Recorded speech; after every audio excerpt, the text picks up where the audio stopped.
our first show. I'm so excited. We are here. How's everybody doing today? I'm awesome. I'm so stoked today. I'm finally, we've been talking about this show for months in the behind the scenes, me and you, and now it's finally here. I'm so stoked. It is finally happening. Yep, there is a Bragglands. We are official. Yes, absolutely. So I was wanting to ask you actually, so if you could imagine there's a utopia place called Bragglands, what would be the first law or rule that you put into place? Well, and I don't mean it in the right-wing vision of what they mean by freedom, but basically freedom. Freedom for everyone. That's right. Yeah. I would say everybody, basic necessities are covered no matter what. Roof over your head, food in your stomach, anything that you need to survive should be absolutely covered no matter what. You are taken care of. That way you don't need to survive. You could just thrive. That's part of what I mean by freedom. Freedom, freedom is the whole picture. Economic freedom, the freedom to have healthcare, education, housing, your basic necessities, freedom to express yourselves, freedom to be yourself, no matter who you are. No matter what background you come from, or who you are, what avenue of life, circumstances you are. We're all free. Yep. I agree. I completely agree. I know. We're going to have so much fun with this Braggland thing. I have so many ideas for it. We're going to create our own utopia here on this channel. That's what we're doing. We're creating our own utopia. And yes, kind of like creating a vision of what a society should be like. Yes, absolutely. Yes. I completely agree. So just so everybody knows, we are on multiple channels right now. We are trying to get the Braggland channel up and going. So if you are on the Braggland YouTube, Twitch, Rumble channel, thank you guys for showing up there. If you're on, I know I put my Vexing Vixens channel up today. So if you want to go check out Braggland with 2 G's over on Twitch as well. We're going to be streaming there. I'm getting all that. I think I got the VOD thing set up on there, so the channel will have the videos afterwards to watch as well.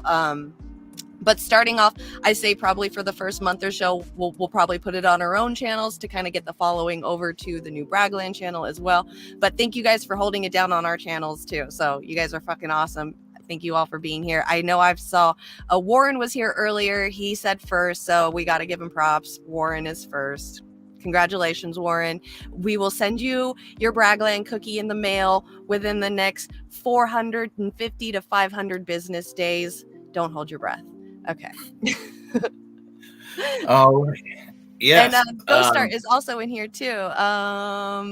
Good to see you, Ghostar. Yes, F you, it's magic. We're fooling you and you don't like it. That's what I'm talking about. Good to see you, Ghostar. Thanks for coming over. He said freedom equals privatized water. Yes, no privatized water. Water is a human right. Oh. Rip off. Warren said rip off. He's not gonna get his cookie for a while, so it's okay. It's the promise to everyone. I'm pretty sure our cookie will get there before any kind of political change will happen in the United States of America. So be happy. Actually, the most delicious cookies I have ever had was the Ford Escort cookies. The what? Ford Escort cookies. 20 years ago, when I had a Ford Escort at the car dealer I bought it from, as soon as I bought the car, about a week later, I don't know where it came from, but it was sponsored by Ford. They sent over these really elaborate box of cookies. I mean, it was in a beautiful wrapping and everything, and they were delicious. I mean, they were soft and moist, and I don't know how the hell I remained skinny after eating that whole box at that time, but that's so funny. But I did. Yeah. I'd have to say so I love all kinds of cookies. I like cookies that I don't get to have very often. So mine's really weird. Is my favorite cookie are the plain ass, like plain Jane chocolate chip cookies that you get in jail, like in the county jail. But then the thing is that makes them that much better is you get like, those little like milk cartons that you used to get in school with the milk in them, or you get juices. You get the berry punch juice, the red juice, and you dip those cookies in that juice. It's probably the best fucking cookie I've ever had in my entire life. I don't know, just something about the chocolate chip cookie, like the stale, like you have to like bite into it really hard because it's just so like hard because it's been sitting in like bags for days and days because it's in jail. You dip that in that juice. Oh my Jesus. I swear, like I've wanted to go back to jail just so I can have those cookies and juice. It's kind of like a Chip Ahoy or something like that. Yeah, I don't know what. No, they're like these nasty. I mean, they're not even like any kind of brand name cookies or anything, because a lot of the things like especially like LA County Jail, a lot of their food is like mass produced and put in boxes and then shipped out to us. I think our like the food boxes names had like some kind of talk show host like Bob Hope or something on it, so it was like some kind of company. Don't know where these cookies are made, don't know who makes them or anything like that. Like I said, I've only had them in jail with that juice, like the berry juice. I've never found it anywhere else, so that's always going to be my favorite cookies. Okay, who would ever thought LA jail would provide a delicacy? I know, right? I know. Well, you got to make delicacies when you're in jail, okay? Because you're very, very, very, very strict to what you can and can't have. I mean, girls in there, we were making mascara out of coffee grinds and toothpaste, okay?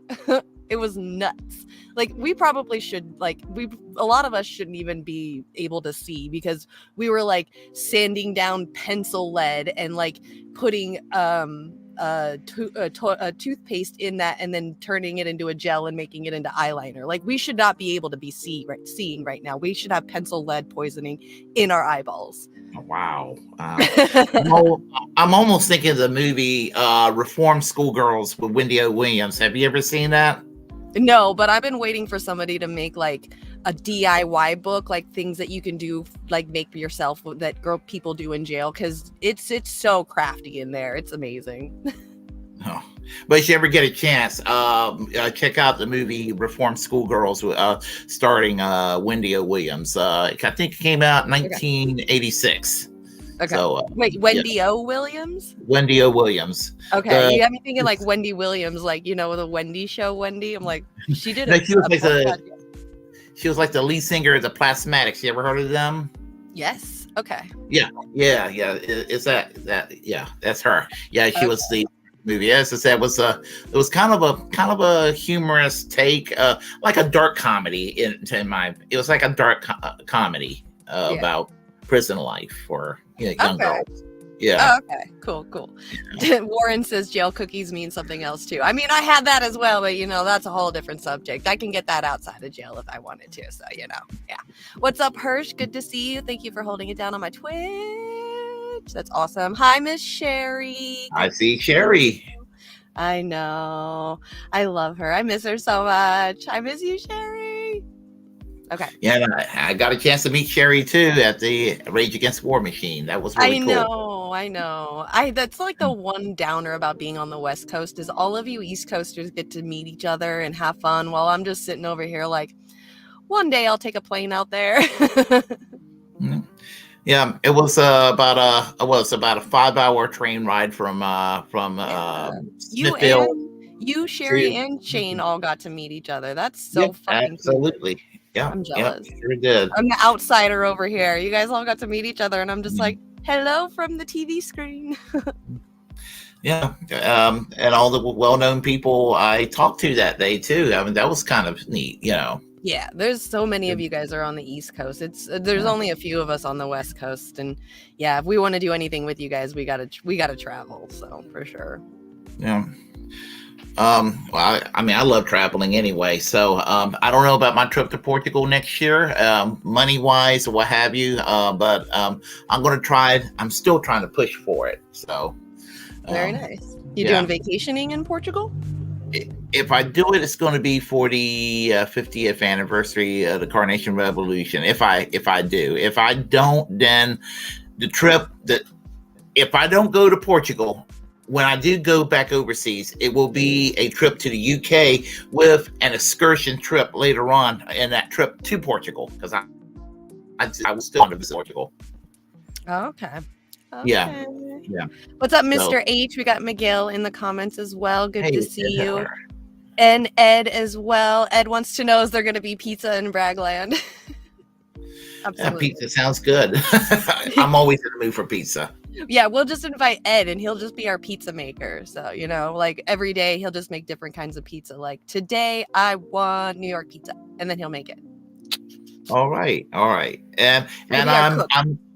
and you know, it's kind of like, I know it's going to be like somebody being for Israel and the Palestinians, but I'm like cool with New York pizza, and I'm cool with Chicago pizza. So That's right. Yeah. I like all pizza. Yeah, me too. So I guess we probably better get to the first story at hand. Yeah. Speaking of Israel and Palestine and all of that kind of stuff. So yeah, go for it. You want to start with the first one? Yeah, I guess we'll start from the Republican debate, and the reason I'm pulling it from the area I'm pulling it from is I copyright strike. Usually you do it from online left commentators. I don't think that they will go and be as likely to they're as likely to go to complain. So I figure I'll take this from Crystal, Kyle, and friends, their take on watching the video of Vivek Ramaswamy, and I have my opinions on him, and Nikki Haley, and I have my opinions on her. So I guess I'll go ahead and get everything set up, and we'll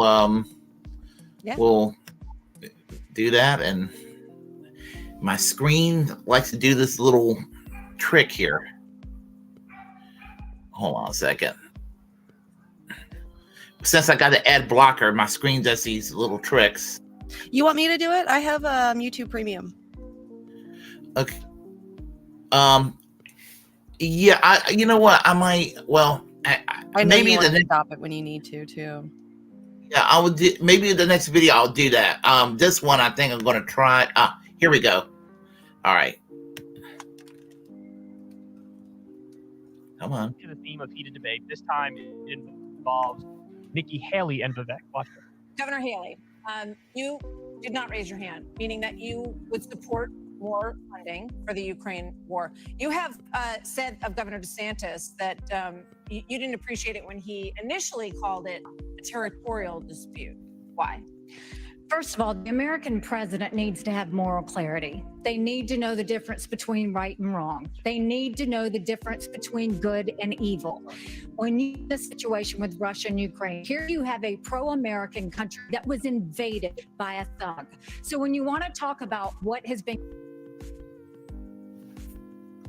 What's going on? Oh, hold on. You hear her talking point though, like invaded by a thug. I hate that Republican talking point shit. Our defense budget has been given to Ukraine. Hold on a second. I'm sorry. If you look at the percentages per GDP, 11 of the European countries have given than the U.S. But what's really important is go back to when China and Russia held hands, shook hands before the Olympics, and named themselves unlimited partners. A win for Russia is a win for China. We have to know that. Ukraine is the first line of defense for us. And the problem that Vivek doesn't understand is he wants to hand Ukraine to Russia. He wants to let China eat Taiwan. To the theme of heated debate. This time it involves Nikki Haley and Vivek. Watch this. Governor Haley, you did not raise your hand, meaning that you would support more. Thank you, Hirsch. War. You have said of Governor DeSantis that you didn't appreciate it when he initially called it a territorial dispute. Why? First of all, the American president needs to have moral clarity. They need to know the difference between right and wrong. They need to know the difference between good and evil. When you look at the situation with Russia and Ukraine, here you have a pro-American country that was invaded by a thug. So when you want to talk about what has been given to Ukraine, less than 3.5% of our defense budget has been given to Ukraine. If you look at the percentages per GDP, 11 of the European countries have given more than the US. But what's really important is go back to when China and Russia held hands, shook hands before the Olympics, and named themselves unlimited partners.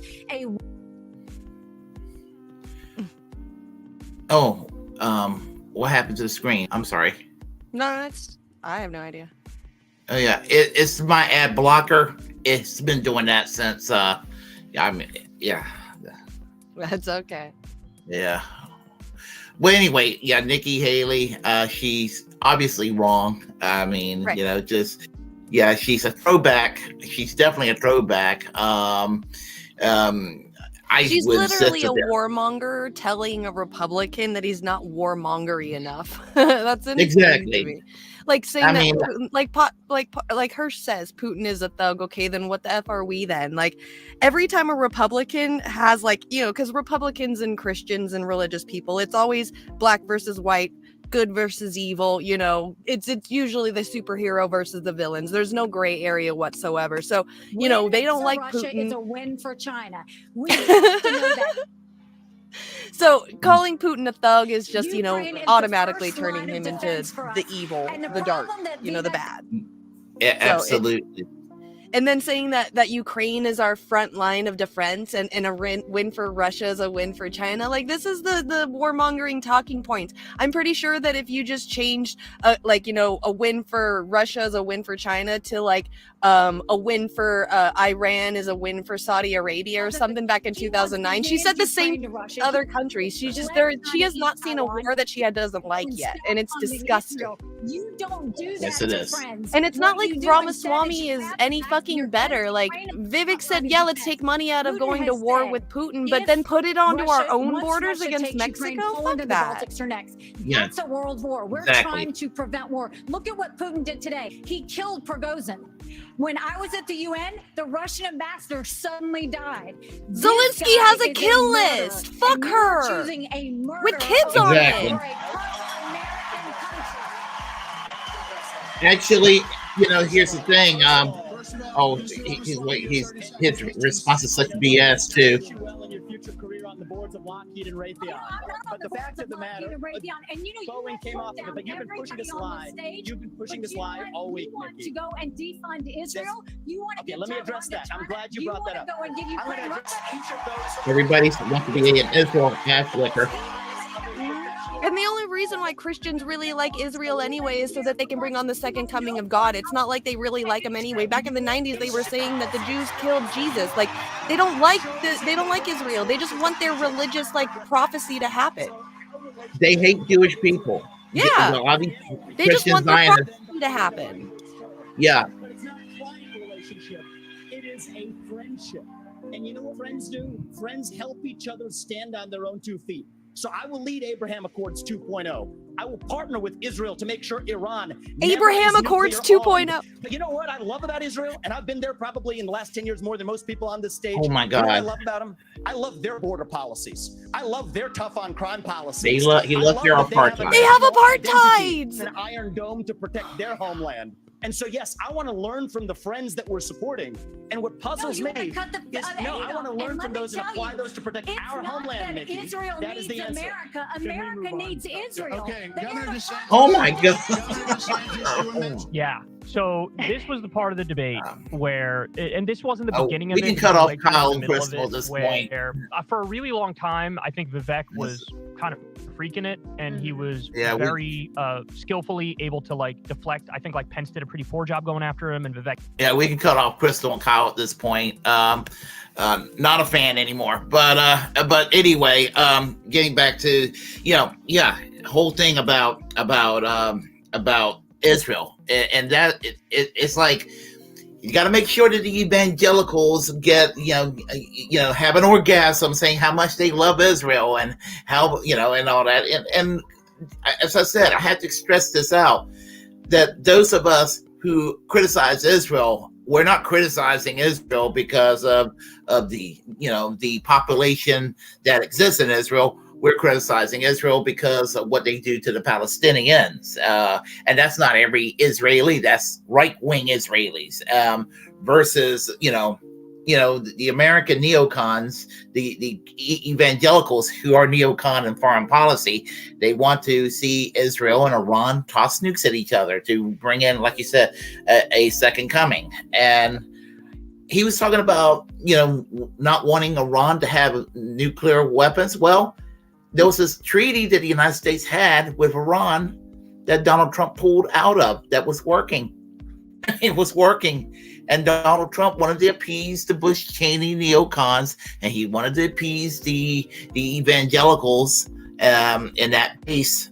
And he knew that treaty was working, but he also wanted to appease that ugly base in the Republican Party, and willing to start World War III over it. Just anyway, that's just how I look at it. That whole debate was just crap to me. I hate all of them. The way that they use their little talking points while omitting other things it seriously drives me absolutely insane. Yeah, and all those talking points and everything like that. And listening to, it's amazing how, I'm not saying that Tulsi Gabbard has a perfect foreign policy, but it's amazing how somebody who could look like Tulsi Gabbard ends up sounding like John Bolton, Mm-hmm. Mm-hmm. And that's kind of what Nikki Haley is to me. She looks like Tulsi Gabbard, but on foreign policy, she doesn't sound like Tulsi Gabbard. And again, I have my criticism of Tulsi Gabbard on on a lot of issues these days. Foreign policy, she's still kind of okay, but then the John Bolton talking points, it's like like Greenwald said, there's a part of Republicans that supports Trump that are genuinely anti-war too. So that's a little bit louder than it used to be. That little faction, they are in there these days. But I'm sorry, the neocons still control the GOP, which I think they will always control the GOP. Yeah. Well, that's what the neocons are doing right now, is they're kind of like tricking regular voters who are like not for the Russia. They're like, oh, we're not going to be for the Russia-Ukraine war. Like Ramaswamy said himself, we're not going to be for the war. We're going to pull out and, defund that. But then we're going to take all that money and put it on our own border. So that way we can have our own border problems. Like they're just switching things around, so like getting people to be like, oh yeah, be on my side because I'm that, and then like they'll get us lefties on their side because it's they're against the war with Russia and Ukraine, but then all of a sudden they'll go, oh well, let's have a war, or let's build the wall and have a war on our own borders, and you're just like, oh well, then you fucking lost me. But then regular Republicans are going to be like, oh fuck yeah, we want that wall, and then there it goes. Yes. So. And going into Mexico, that's insane. I have no problem with Mexicans here in the United States, but if they think they have a migration crisis now, an invasion of Mexico would magnetize that migration crisis. I mean, these people are so stupid when it comes to foreign policy, and a lot of them, even some of those, they're like okay on Russia, Ukraine, on China, Taiwan. They are still warmongering, and they don't fully realize that Russia and China are partners and allies of each other. So they don't want to piss off Russia, but they want to piss off China. And if you piss off China, you're going to piss off Russia still, and they don't fully realize that. Right. Yeah. And then the talking point of like a win for Russia is a win for China. Like that's the same talking point they've been saying since the Bush era with whoever we're battling with at the moment. It always is like, it's always been like that. Just right now it's Russia, China. So, and that's what we get to do. And that's, yeah, I know. And it's so weird too, is Nikki Haley was like, we don't want any war with Russia and China, blah, blah, blah. But then like calling him a thug, calling Putin a thug, like another fucking talking point that drives me insane. Like that's what they do. They do that here in America too. Anytime the Republicans, like there's like a cop shoot a person of color, they're like, oh, he was a thug anyway, and it's just like, wow. You're really going to call like a leader of a country that's bigger than us a thug? That's how you're going to, and you want to run as president and you're calling another leader of a country thug. Like there's just no fucking respect anywhere. like or like you were saying earlier, how like the Iran nuclear deal, how, you know, we don't want them to have nukes, but look in North Korea, like we're not stopping them. Why are we, you know, like if we're gonna sit here and have nukes on every goddamn country all over the goddamn world, why are we stopping one country from doing it when, you know, like if anyone we should be worrying about would be like North Korea, and they already have them. So what the fuck are we, it just, things in politics, man, it's just they literally really know how to confuse a regular person if the regular person couldn't, you know, put all the puzzle pieces together and figure it out for themselves. And it's just crap how they get away with it. Oh, absolutely. Like, for example, I mean, the United States have a really weird policy, you know, about buying oil. They criticize Venezuela, say, well, they abuse people in Venezuela, but they continue to buy oil from Saudi Arabia, which is 100 times worse. And Venezuela's abuse of people, some of it, a lot of it's made up. I mean, you know, a lot of it is made up. You know, just kind of like, and you know, it's just kind of like, and a lot of problems that exist in Venezuela today is of the United States making too, and that's another part of the equation. So, and in Latin America, you know, yeah, the problems. I mean, Hirsch just said that in the comment section right here. It says, "Why are people fleeing Latin America to come to the U.S.? Look at Kissinger and the U.S. State Department." Oh yes, absolutely. And yeah, I mean, the only thing I would say about Henry Kissinger is that he is actually on the positive side on Russia and Ukraine. He wants negotiations, and that put him on the kill list. Yeah. Well, there's 12-year-olds on that kill list. Yeah, saying that you know, how Putin killed whatever that guy's name is from the Wagner group, when like there are literal children on Zelensky's kill list. Like, isn't that one the girl that's like all about climate change and stuff, Greta Thunberg, isn't she on the kill list? She's on the kill list. Yep. Yeah. Yep. So you're not gonna sit here and tell me, you know, like Zelensky's some fucking saint when he's got kill lists, which people have on that kill list have actually died. There are people that have died on that kill list because they're of liquidated. Yeah. And you can't tell me the American government hasn't done the same fucking thing too. Like JFK, Martin Luther King Jr. Like, we haven't done it ourselves. Like, come on now. You're going to call Putin a thug, then call your fucking self a thug, because you're doing the same goddamn things. Yeah, I mean, yeah, and think about that, you know, think about that kill list. I mean, you know, nobody, I mean, how in the world the United States could tolerate it when there are Americans on that kill list? I mean, several Americans are on that kill list today, and the United States has this kind of, you know, our leaders in this country should demand for the Ukraine to take these people off the kill list, no matter what their position is on Russia and Ukraine. I'm not hearing this from our leaders. I'm like, you know, I was like, nobody ever thinks about these things. It's like, you know, you have to make some demands, you know, and they're not doing it. Yep, exactly, Sherry. How many times did we try to off Castro? Exactly. I mean, Look at what we did to Gaddafi in Libya. You know, look at what we did to what's his name in Iran. You know, they might have been dictators and stuff, but at least they were trying to socialize and democratize and, you know, socialize their fucking country and give the money back to the people and stuff too. So, and what do? We kill them. But, you know, Putin is a thug because he killed off his own leader of his own militant group. Gaddafi, I've been thinking about doing a video called Rethinking Gaddafi at some point, because he actually had the most prosperous country in Africa. They were oil producing, they had universal health care, they had a high standard of living for the entire population, and Hillary and her gang destroyed that country into a state. Yep, I agree. And, absolutely agree. If you ever want to do it, I'll be there with you. That's like one of my favorite countries to talk about. So yeah. And you know, and I think that he was to Africa in a lot of ways what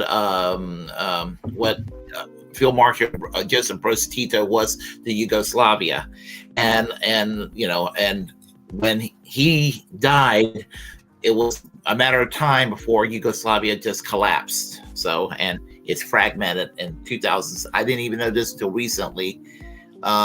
Big man crap's gonna kill me for saying this guy. I didn't know this till recently. Yugoslavia was not a it ceased being a country in 2006. I thought it ceased being a country much earlier than that, but they ceased to exist in 2006. So yeah, good to know. I did not know that. I did not know that until recently. So yeah, same.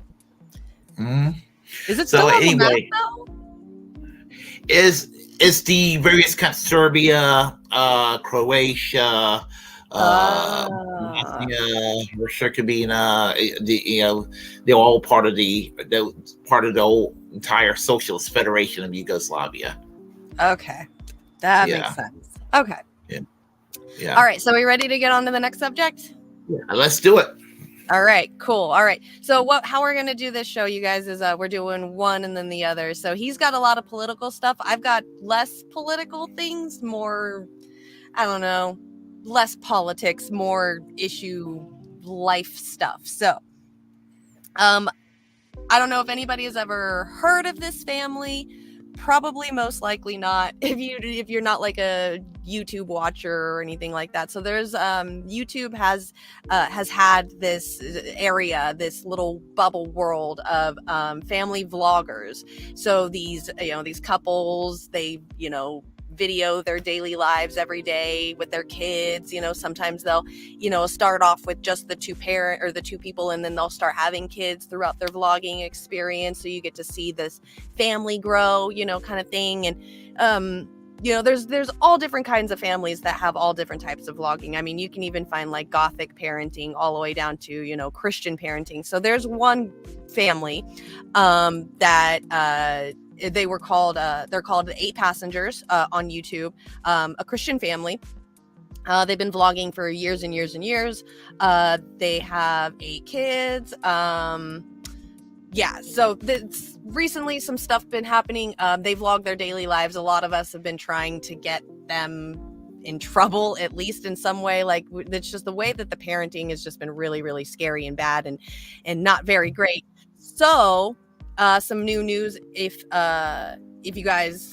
anyone has ever heard of this family, which probably not, we get to learn. Let's see. How do I make this? Wow, they did an update on StreamYard. I'm kind of impressed. Okay. Maybe not do that. How did you make it big like that? Well, the little box in the corner. I know, I just did it, but it made the whole. Okay, hold on, let me see. Yeah, see, it's making my whole screen that. Yeah, that's usually how I do it. And you just have to watch it whole screen like that? Yeah, I just usually try to get the picture to be wide like that. That's wow. And Okay. usually there's a delay now since I had, the ad blocker kind of slowed down my computer a little bit. Right.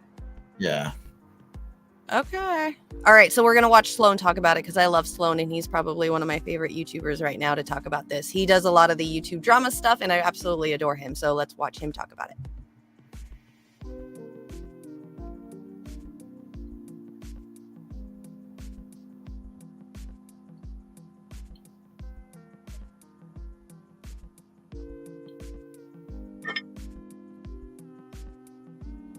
Oh, there's no sound. What? Oh, there's no sound. It doesn't have sound? Is that what you said? Wait, you say there's no sound? There was no sound. You lie. Hold on. Let me retry it. All these new updates. Okay, share tab audio. Will it not? Oh, wait a minute. You know what? You did not turn off that little tab in the corner with the little check mark, did you? No, I did not. Okay, that's what happened with that was why I wasn't getting any sound for the last several months, and they never notified me. Right. No, it's actually being weird is it's not even coming up as a tab. It's only sharing the window. And I don't know why. See, because it'll do the sharing of the window. Do you want to God, send it it's to me? Blade Runner all over again. Fucking Warren. I know, right? This is how you can tell it's been a couple of months since I've been on StreamYard, because now I don't know how to use it anymore. Actually, if you want to, you can send it to me on private chat, and I can actually see if I can do it on my side. Okay. Looks like we see Les Bones over here. Les Bones! What's up, Les Bones? If you want to, in the Google Docs, just click on the link and you can share it. Okay, all right. Let me go on Google Docs. All That's right. so weird, because it like when I hit the present and then share screen and it goes to Chrome tab, there's no tabs open. Even though I have tabs open. Let me go ahead and copy and paste. All right. Look at me. I'm the one that's messed up today, not you. Yeah. Oh, it's nice. You're traveling, Ed. Where are you going? Have fun. Hopefully that'll. I know. We got to bring the banana phone song in here now. Yeah. Let's see if Runner emojis for the show. There you go. If it do it. That's for your show, Warren. No, it's not doing it on. I can't copy it on my side. I don't know for whatever reason. Do you want to go and send it to me on the private link, on private chat side, the link, and I can go ahead and it'll be easier. Okay.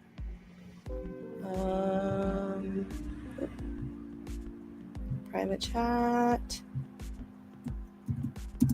All right, there you go. All right, folks, we should be getting something momentarily. Okay. Let's see. Copy. Perfect. All right, and I'll go ahead and put it over here on this tab. And I'm pasting it. Hopefully we'll get a sound. I know, that's so weird that it's not coming up as a tab to share. Okay. Let me go ahead and we'll have this thing on. Okay. And all right, here, you know what? Screw it. I'm going to do it through the entire screen, and I'm just going to leave it full screened. But it has the audio thing. Let's see if this works. They're going to let me share it.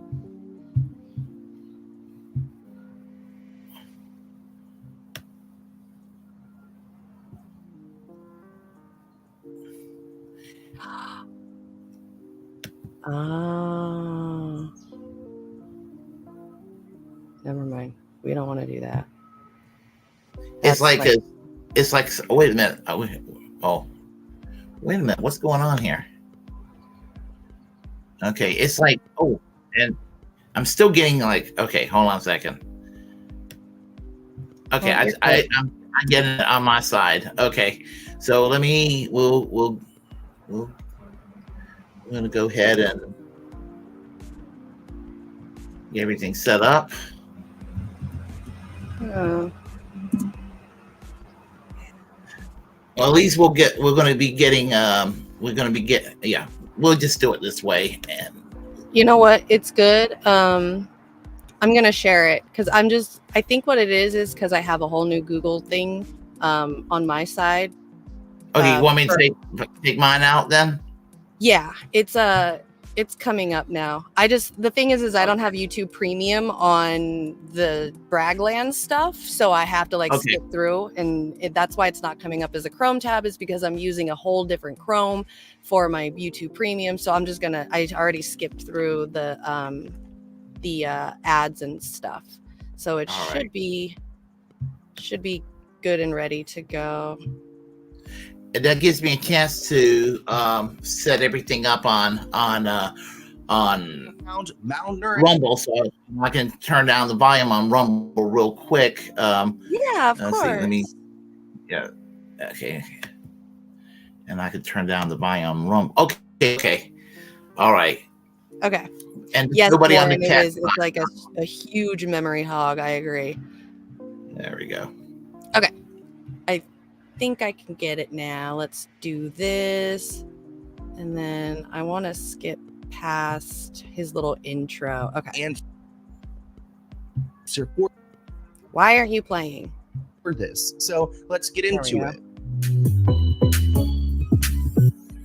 Success. Yay. A lot of people who haven't heard of 8 Passengers before are confused at the fact that a mother of a family YouTube channel who gives parenting advice for her career has now been arrested for harming children. She's got 2 counts against her, and her partner Jody are now arrested in jail. Well, a lot of people have been asking, where's Kevin? Because Ruby's husband has been silent, but he has now given a statement through his lawyer. So let's go ahead and break down what is going on here. So Kevin is now speaking on the child harm arrest, and Kevin's attorney, Randy, said that his client's urgent focus is to simply keep his children together under his fatherly care, which he's not doing a great job. I mean, Sherry, the oldest daughter, has been speaking out online, and it doesn't sound like she's trying to keep the family together. She's been posting on her Instagram story nonstop, and her most recent post is about Connections, which is her mother's brand with Jody, and she writes, Connections and Moms of Truth needs to go. Please report their Instagram accounts and encourage everybody to unfollow them. They do not deserve such a large audience. Frankie's oldest daughter, Sherry, had posted on her Instagram that she is no longer in contact with her family. She posted after her mother was arrested that she was glad that it was about time and that now the children are safe. It is unknown right now where their oldest son, Chad, is. However, it is believed that he has moved out as he is 18 now. And it's also unknown if the Frankies are still together. It does look like the page is still active. They've got 339,000 followers. And let's see if there are some recent comments. Oh my gosh, I'm sure people are tearing them up, talking about the arrest. Have fun doing your podcast in jail. How's jail feeling right now? Justice has been served. Praise God. Personally, I don't think that Connections or Moms of Truth is going to be able to come back from this scandal, because really, who wants to be associated with any of that? These are the type of women who, if they were my mother, they probably would have sent me to conversion camp. We have details on how Ruby was exposed, because according to the arrest record, a child fled through a window out of Jody's home and was looking for help because they needed food and water. I mean, what type of child is like pushed to the point where they're breaking out of a window to go and look for help from someone else? Because clearly they can't go to their parent. And when a good neighbor noticed the child, they realized that they were emaciated and malnourished. And they also noticed duct tape around their ankles and wrists, so they called the police, as they should. I'm so glad they did. It was their 12-year-old son, Russell, who ended up climbing out a window at Ruby's business partner, Jody Hildebrand's home. He went to a neighbor's house saying that he was thirsty, that he was afraid, and wanted to call the police. And they noticed at the time that he had duct tape around his legs and deep lacerations from being tied with ropes. Responding officers observed the child's condition to be so severe that they transported the victim to the hospital. According to the cops, the child was placed on medical hold due to deep lacerations from being tied up with rope. So these kids are being tied up with rope. They're not eating food. They're not drinking water. And they've got open wounds because of this pain that they're being inflicted on. And it's insane too that, like, thinking about Eve, the daughter who, like, the 6-year-old daughter who, you know, didn't get lunch at school. I mean, there's a weird reward system that, like, Ruby has with food and her children. And I just don't think food is like something you play with that's going to cause these children to develop disordered eating. Another allegedly malnourished child was discovered shortly thereafter and was also taken to the hospital. The police report stated that Ruby had filmed a video in Jody's home just days before the incident, indicating that the former had knowledge of the harm, malnourished, and neglect. Ruby, who will be held at Washington County Jail without bail, declined to speak to authorities and instead requested a lawyer. Of course. There's poor Chad. I actually just saw a video of him on TikTok where he was just like arguing with his family because clearly they're so dysfunctional. Oh my goodness, let me finish. You're talking for me. You told me that you don't eat breakfast, let me talk. Let me talk. You asked a question, then you all went and attacked me. Personally, I feel like the core of this family is corrupt. There are so many families out here, especially in the Midwest, who try to use their religion to prop them up or to make them seem holy or better than other families. And trust me, I've got Mormon people in my family. I've got Mormon people that I love, but there is these expectations sometimes in Mormonism that no one could, meet. And ultimately they're doing things like this to appease whatever standard they believe they need to live, which is obviously really wrong. In Utah, aggravated child harm includes starvation, broken bones, head injuries from hitting or shaking, and suffocation. So this reminds me too, like one of my videos that I made that I got the cease and desist letter for was talking about how she was like starving her children. One of the reasons why I put it back up is because this kind of falls into the charges. I mean, and if this child was malnourished, then yeah, it sounds like Ruby approves of this behavior. Following Ruby's arrest, her estranged daughter, Sherry, took to Instagram to say that her and her family are so glad that justice is being served, and claiming they've been trying to tell police and CPS for years about this. According to the sisters, the kids are now safe, which is the #1 priority, but they're going to have years of therapy to deal with what Ruby's put them through. Looking up connections, it looks like they do have an Instagram, which doesn't have as many followers as the Moms of Truth. They also have their YouTube channel with almost 5,000 subscribers, and it looks like this is maybe the video that they just filmed in Jody's home, which is talking about the victim. Well, yeah, there's a victim there for sure. And here they are, like what, casually hanging out while there's children duct taped and tied up. It is sick. I mean, what are they even talking about? In the rainstorm and say, well, I don't want to get wet. I mean, I don't even understand how her husband is attracted to someone like this, because this is so chaotic and bizarre. And where they were as like a family channel, I'm questioning if this is who Ruby always was, or if Jody's some extra bad influence. Like, trust me, I don't think that Ruby's any angel, but transform with Jody.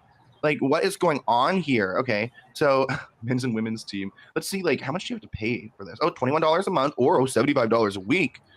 Or $181 with a one-on-one with Jody. Shoot, you might end up tying your kids up after that. But really, this isn't a joke. It's sick, and there's so many other people who leverage mental health or their education and psychology to really cause so much pain. And it seems like, to me, like, none of this is really about the kids at all. This is all about the parents creating joy in their life and their relationship. It's not focused on the kids' needs at all, and I don't think it ever has been. I mean, Ruby's the one who refuses to feed her children and constantly hounds on them, makes them feel less than, and truly embarrass them on the internet. Now, this is actually Ruby's sister. Her name is Bonnie. She's got over 1 million subscribers, and she recently made a video. So really quick on the whole like starving thing, there was a video along like a couple of years ago where she has like a first grade kindergarten daughter, and the school called and said that she didn't have any lunch. Could you bring her some lunch? And the mom went live on her phone in front of her audience and was saying that she had told the school that her daughter was responsible for making her own lunch that morning. And if she didn't make that lunch this morning, then that was her fault and she has to starve.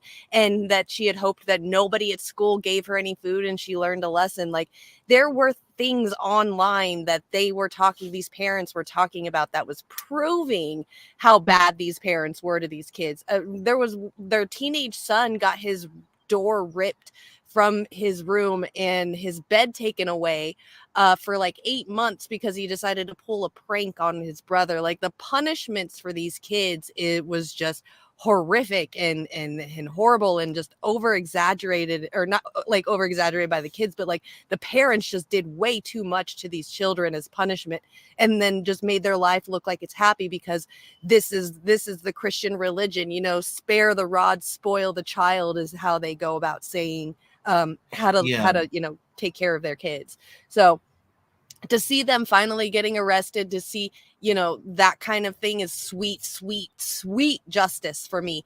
To hear that the kid had to jump out of the window and run to neighbors' houses is just disheartening and heartbreaking, because the same thing happened with another family a few years back that had like 8 or 9 children and did the same thing, where the daughter escaped from the window and went and went to the neighbors and had the cops called, and, you know, the parents are in jail now. Like, there's just, and they were very religious as well. And it just, we're really starting to see now how raising your kids religiously with the spare the rod, spoil the child attitude is actually abuse.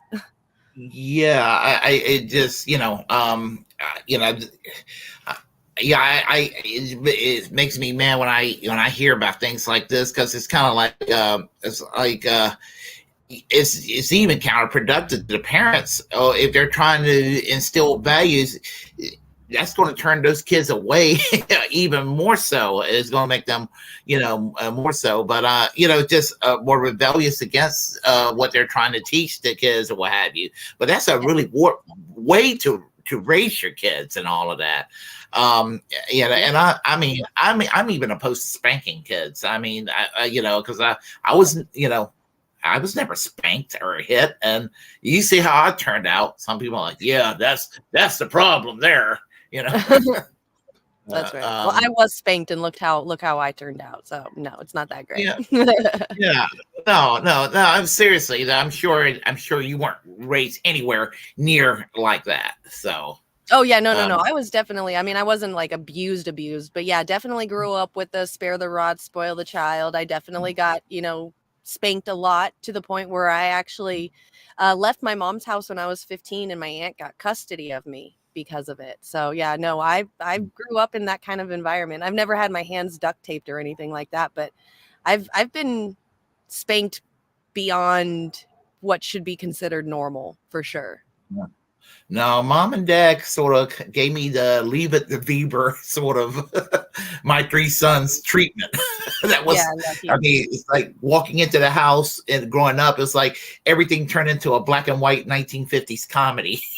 Oh, that's so cute. Yeah, no, I lived in a horror house. My mom actually drilled holes into the wood paddle that she had for us, so that way that it wouldn't break wind and it would hit just as hard as it should. Because I guess, something that's really wide, and if you hit it through the wind, like, you swing it really fast, it's going to push back and not hit as hard because it's such a big flat surface.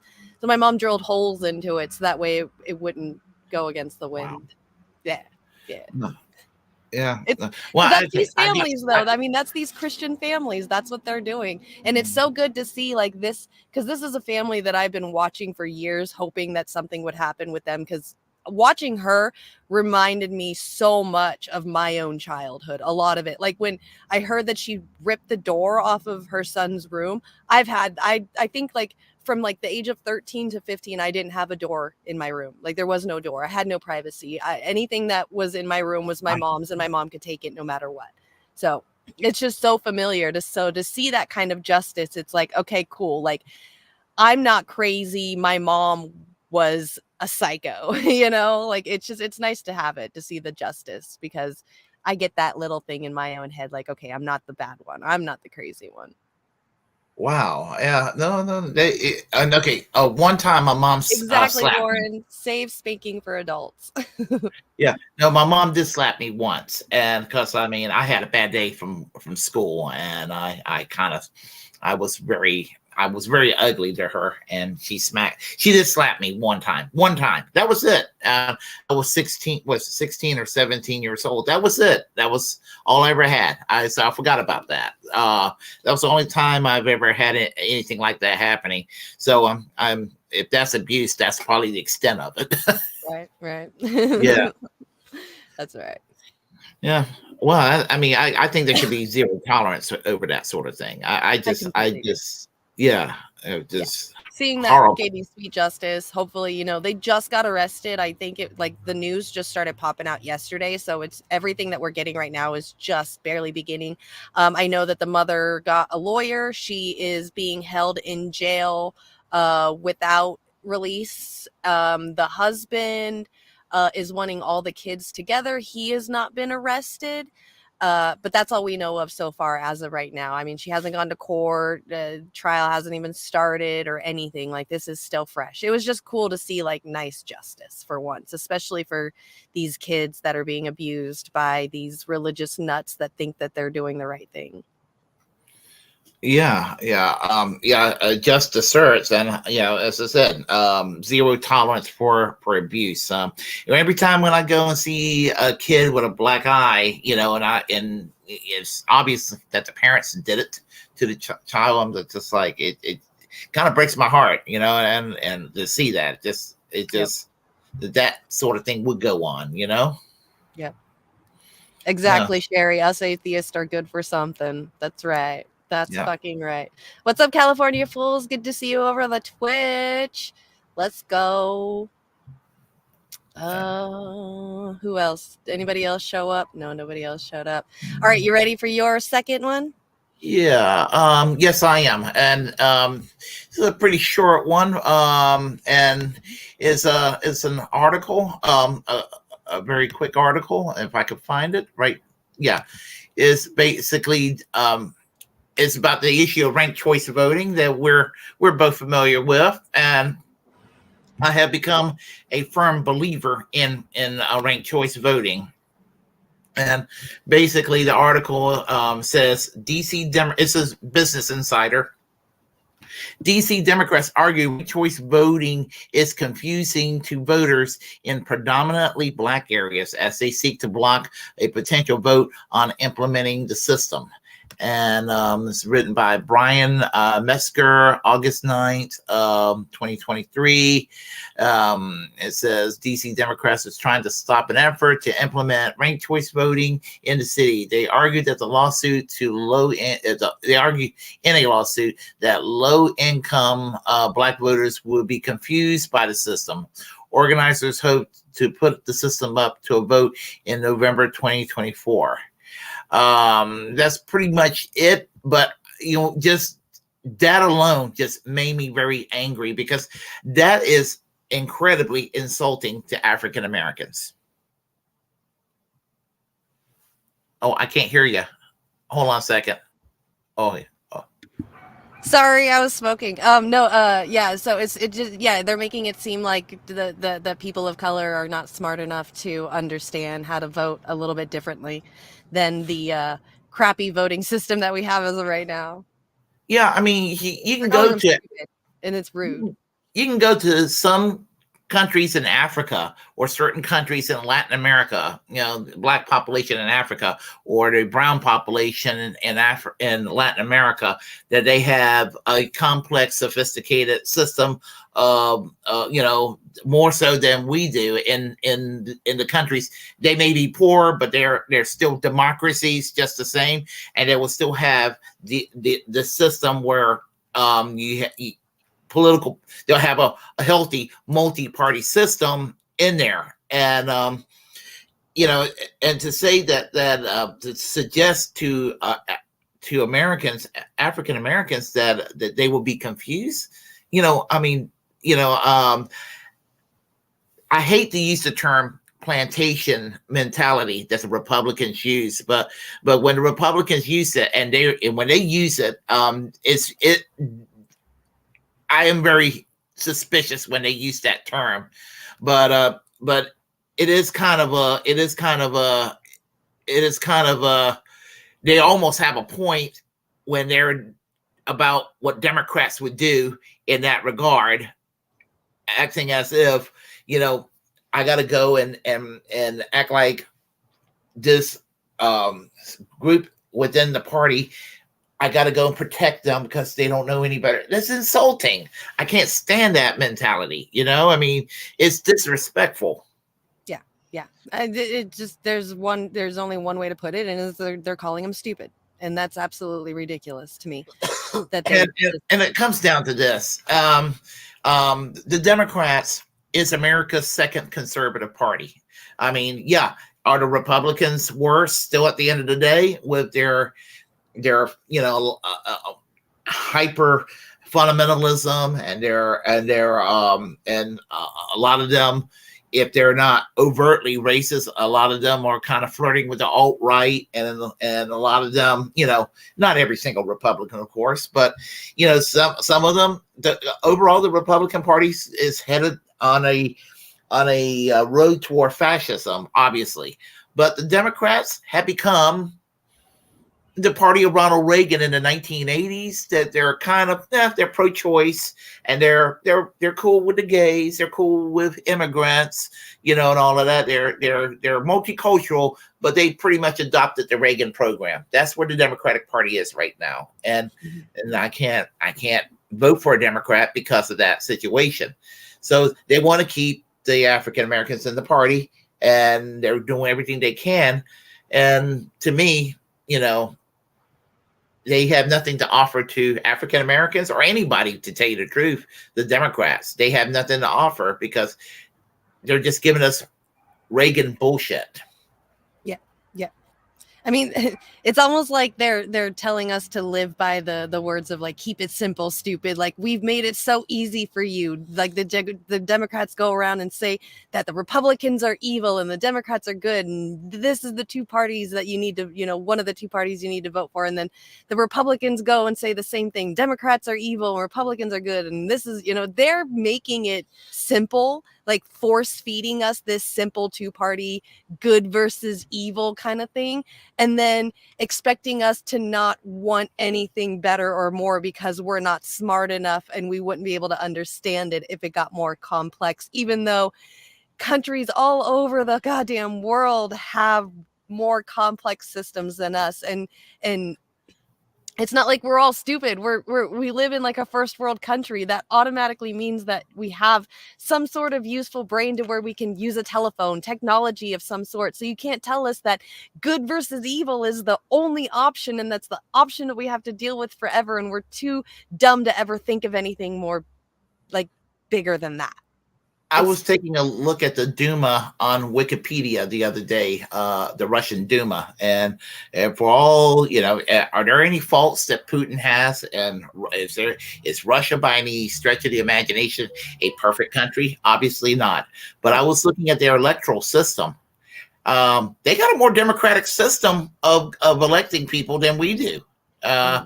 I mean, even the old Soviet Communist Party has a healthy representation in the Duma today. I mean, I was like, wow, he still gets votes, So, I mean, other countries that, us Americans say is just like us have more parties than what we do. Canada, the UK, they have more prominent parties in their government than us. It's just us. They're purposefully keeping it simple so that they think that we stay stupid and never want anything more. And when we ask for something more, they're like, oh no, we've had it like this forever. Sorry, you guys are dumb. You can't handle it anymore.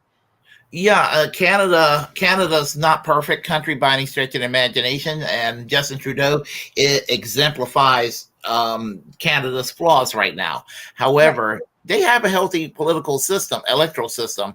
There's like 5 or 6 political parties in their parliament. They do the same.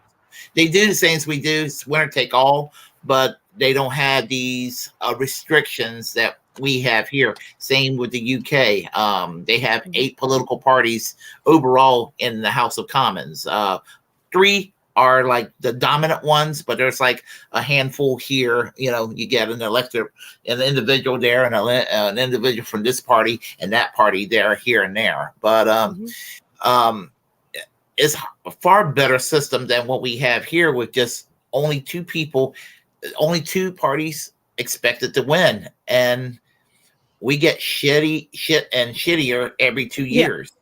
Yeah, exactly. Well, another big problem too is the fact that pretty much like the majority of our political people that are in office are like the silent generation, which was before the boomers. So it makes it even, they're going to automatically think that the rest of the country is dumb because they're older than us and they think that we're all young and stupid. So. Yeah, and I tell people, I mean, I'm in the Green Party, but if I had it my way, I would love to see an independent Labor Party in this country, like some of the European countries have, something like that. I mean, that would be what I would love to see here in the United States, something viable like that. The New Democratic Party of Canada would be my model. The NDP, they are kind of like the model I will kind of like to see the United States go after, although they kind of gone downhill recently, but still a better, they're still better than Bernie and the squad here. So, right. Yeah. So anyway, yeah, I want to see ranked choice voting. Me too. Flourish. It needs to flourish. Me too. I agree. Yeah. I know that there's people getting very involved in starting chapters about getting ranked choice voting in each state. So, I mean, I see that there is starting to become a momentum for it, at least in the local levels. So, it's still a work in progress, but yeah, we're wanting it. A lot of people are wanting it for sure. Last year, I interviewed somebody, but he only could do it through Zoom, and I don't know how to do Zoom. So that was a video that never came through. and there was a gentleman in Alaska named Santa Claus that ran in an open primary, and they did ranked choice voting in Alaska. He came in 5th place with $300. Wow. And he was the mayor of, get this, North Pole, Alaska, and he changed his name to Santa Claus. That's so awesome. But he came in 5th out of 48 candidates. He came in 5th place. So, wow. yeah. And then See they how did that a stuff can runoff. work? Yeah, they did a runoff, and then there was like 3 candidates, and I know that kind of confuses people with the runoff, but I it still gives you choices, options. Yep, absolutely. I completely agree. Yeah. So I guess probably we'll do the next story. Yeah. Speaking of politicians. Yeah. So I actually wanted to show this. Obviously, we are all concerned about the age. Like we were just saying, the age of regular politicians is starting to, become a little bit on the older side, definitely even older than they're not even boomers. They're the silent generation, which is even before the boomers. So national average age of politicians, I believe, is like 65 or 68, somewhere around there, which is, I think, past our retirement age, which, I mean, that's just average. There's people, there's politicians in there that are way older. That's just saying the average of all of them. But so here's a little bit of the news talking about it. I watched this morning because I was like, let's see what mainstream news has to say about it. But I didn't realize how like Trumpian CBS is starting to become. So not only do we get to make fun of them, like watch them and agree with them about how old Democrats are becoming, but we get to sit here and kind of say, well, isn't Republicans the same? So because it seems like they're taking Republican side. So yeah, this is really interesting to watch this. Leader Mitch McConnell's staff has released a letter from his doctor clearing him to work. Now, this is after McConnell appeared to freeze in the middle of a press conference for the second time in less than 2 months. The incident has made aging lawmakers and their health a focal point amid the 2024 race for the White House. So Ashley Etienne and Kevin Sheridan joining us now. Ashley is a CBS News contributor and a former communications director for Vice President Kamala Harris and former House Speaker Nancy Pelosi. And Kevin is a founding partner at Protein Public Affairs. He previously served as a spokesperson for the RNC and as a senior advisor to the Romney-Ryan 2012 presidential campaign. I see Jamie looking at me saying, how long is this intro? Their credentials are very well laid out. They got great credentials. All right, so Kevin, we are going to start with you. And, this issue with Senator McConnell, when other lawmakers were asked, no one sort of wanted to publicly suggest that maybe there should be a conversation about his health and others. But as I understand it, there's a push for a special meeting to sort of discuss the future leadership within the party. What do you make of this?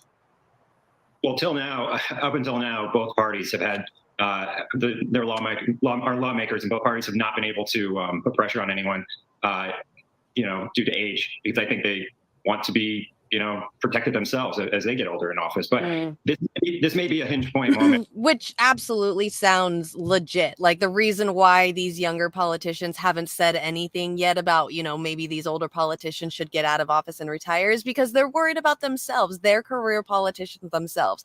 They're worried that they're going to hear that when they're older and they want to continue making, millions and millions of corrupt dollars until they die as well, too. So, yeah, that totally made sense. And I love that guy pointed it out. And I love that this guy points out that it's on both sides of the aisles, too, not just Democrats. Isn't Mitch McConnell a fucking Republican? He's the ultimate Republican oligarch. Yeah, that's what I thought too. Okay, because like CBS, like just wait until we get a little bit further. Like they're just going to talk about Democrats and stuff. But I could have sworn Mitch McConnell is Republican, and he has had 2 early tab closes in his head twice in a month. So yeah. Okay. Actually, my mother's actually gone through what he's gone through, and those are like little mini strokes. I can guarantee he's having mini strokes. Right. And apparently, his doctor said that he's fine and he's still okay to go back to work and stuff. Like that's what my doctor. That's what her doctor tells my mom. Really? That and she functions well, but sometimes she'll my dad would tell me that she kind of freezes up and everything, and just just gets all still for maybe about a minute or two, then she's fine. I'm honestly. But would you want her to run a country? No. I mean, No. Yeah. No, I'm just saying, if Mitch McConnell does have to. Go ahead. No. I was saying no. I mean, no, but no. I was just saying. I'm just saying that's one area where I can relate to Mitch McConnell is what my mom's going through. I mean, politically, they're not alike, thankfully. No. Yeah. No. Thank goodness. To step down, then does that put pressure on other very old elected leaders like our president? And does that start to ratchet up some discussion inside the Democratic Party to say, look, 80 years old is tough. There's not too many Chuck Grassley's around at 90 that can still do this job. If anybody who's had an aging parent or grandparent has seen this, the progression can be quick once they start falling, and the age takes over. It's going to get us all. Yeah, well, that's true. None of us get out of this alive, do we? You're lucky. Yeah. So, Ashley, we're talking about this, but Dianne Feinstein's name has come up. This is a two-party problem. There's issues in both parties. Does the president age? We've seen it is a concern for voters out there. Does this incident with Mitch McConnell, who's roughly around the same age as the president, hurt the president himself? Well, I can just tell you my experience is that age is nothing but a number. I've worked for two elected officials, Speaker Pelosi, who's 80, as well as President Biden. And I had a first row seat to watching Pelosi masterfully handle Donald Trump. And, when we look at the current president, he's had unprecedented bipartisan legislative successes. So from my experiences, age is nothing but a number. But what we're seeing with McConnell is something very different. I really believe that his staff is doing him an incredible disservice by continuing to put him out there. There's something clearly very serious going on that you didn't see with my two former bosses that's happening with McConnell now. So I think the issue is very serious for both parties when we talk about Feinstein as well as McConnell. But in my experience, age is nothing but a number. And I don't think we should disparage anyone based on their age, but, especially given what we've seen from those two leaders that I've worked for. I mean, but what we have seen is that, the older you get, the more chances there are that some of these health issues can impact you very, very quickly. And keep you away from the job. Yes. It's not just, what we saw with Dianne Feinstein is she was sort of not there for a month. She said she was working. I'm not sure you can work from home, but she hadn't been there for a while. Right. So, I mean, go ahead. Sorry to interrupt, but a new AP poll actually it's saying that 77% of the American people, including 69% of Democrats, think that Joe Biden should not serve another 4 years in office, or is not going to be able to serve another 4 years in office. So that's not a criticism of his age. It's a criticism of where they think he's going, and it's not good. He's starting to fall a lot. He seems to be dozing off in meetings and wandering around stage. We've all seen it. They can spin it, but the American people are seeing it. Kevin, I want to switch topics a little bit. So we're finding out now that Donald Trump's Georgia trial is going to be televised and streamed. I want to ask you about whether or not you think that will work in his favor or could be severely detrimental as the American public really hears sort of the details of the case against him. Oh, no. Oh my God, I'm so spoiled. I am not used to ads. Who knows? It's going to come in the primary. I think if conventional wisdom holds, it's going to be the trial of the century or just pure pandemonium. The courthouse will be probably nuts. I can't imagine the scene there. And I guess Donald Trump, as a candidate, is always an X factor. Stuff that usually, as we've talked about many times, the sort of stuff that will kill one candidate kind of bolsters him. Pops him up a little bit. That's actually, there is all this attention on Trump. Do we know why Biden's staying so silent? Well, because I don't think he's actually staying silent. It depends on what we're talking about here. I mean, he's continuing to make this case that we have to strengthen democracy, that democracy is in a very fragile state right now, and we have to continue to, as a nation, fortify her. So I don't think he's remaining silent. Now, he's not talking about Donald Trump's indictments because, I think he's operating above board on that. He's not above board, operating above that, right? And is above the fray and is really focusing more on, the job numbers today that you guys just talked about in the last segment. So he's focusing on his positive agenda and allowing others to talk about Trump's indictments. And in fact, he doesn't have to. I mean, if it's televised, I think that's going to be the best thing for a healthy democracy is that we see this, that the American public gets to see the evidence in front of them, that there's no questions, it's unfiltered. We get to see directly, very similar to what happened with the January 6th hearings. So, I don't anticipate that the president or any of his staff will be weighing in on this, but they will continue to make the point that we have to shore up American democracy and that Donald Trump is the greatest threat to that.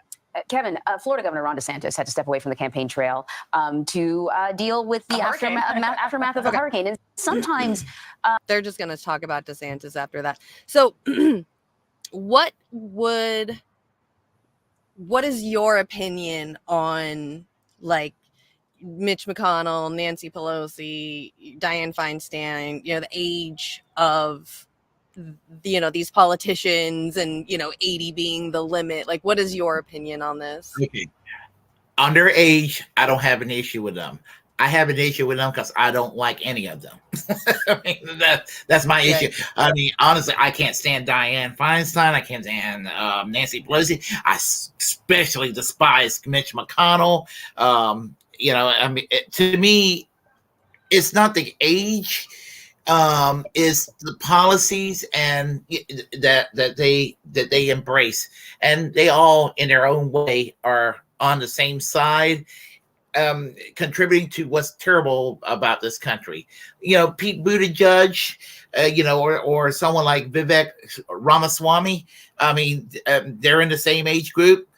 To me, they're no better than Mitch McConnell and Nancy Pelosi.